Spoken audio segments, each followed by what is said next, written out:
Hazrat Abdullah bin Abi Awfa radiyallahu anhu reports, we were on a journey with Allah's Apostle sallallahu alaihi wasallam, and he was observing fast. When the sun set, he sallallahu alaihi wasallam said, dismount and mix a parched barley flour with water for us.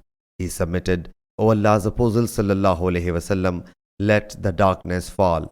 He sallallahu alaihi wasallam said, dismount and mix up the parched barley flour with water for us. He submitted, still it is day.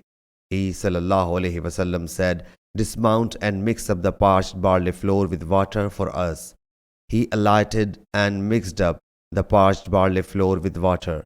Then he sallallahu alaihi wasallam said, when you see the night is advancing from this side, let the men with a fast break the fast. And he sallallahu alaihi wasallam pointed towards the east with his finger. Sahih Bukhari, Hadith number 1956.